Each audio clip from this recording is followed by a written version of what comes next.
சென்னையில் வசிப்பவர் வருபவருக்கு கிழக்கு திசையிலிருந்து மனைவி வரும் என்கின்ற கிழக்கு திசையை குறிக்கக்கூடிய சூரியனின் சிம்மம் கிழக்கு திசை, சிம்மாதிபதி கிழக்கு திசை, கும்ப லக்னத்தில் பிறந்த ஒருவருக்கு 7ஆம் பாவகத்தில் அங்கேயே சூரியன் வலுத்திருந்தா அந்த 7ஆம் அதிபதியுடைய திசையிலிருந்து பெண்ணு வரும்னு சொன்னால் கிழக்கே இருக்கக்கூடிய வங்காள விரிகுடாவில் கடல் கன்னியை தான் கண்டுபிடிக்க வேண்டும்னு சொல்லுவேன். லாஜிக்கலாக சில விஷயங்களை புரிஞ்சுக்கணும். பொருள் தேட பாவகம் திசை அமைப்புகள் வேற, நிச்சயமாக சொல்ல முடியும். டக்குன்னு எடுத்தெடுப்புலலாம் கேட்டிருக்கேன். மேற்கில் ஐரோப்பாவில் இருக்கிறீங்களா, யூஎஸில் இருக்கிறீங்களா, ஆஸ்திரேலியா போயிருக்கிறீங்களா, ஜப்பானில் இருக்கிறீங்களாலாம் கேட்டிருக்கிறேன்.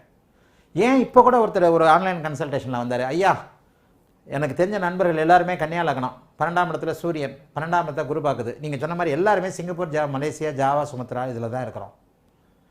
ஒரு வயலுக்கு கூட மேற்க போகிறதுக்கான வாய்ப்புகளே வரல. நாங்கள் 4-5 பேர் இங்கே தான் இருக்கிறோம். ஒருத்தர் மலேசியாவில் இருக்கிறோம், நான் சிங்கப்பூரில். கன்னியா லக்னம். ஆமாம், 12ஆம் பாவகத்தின் அதிபதி யார் அப்படின்றத பொறுத்து பொருள் தேட போகின்ற அமைப்புகள் வேறு.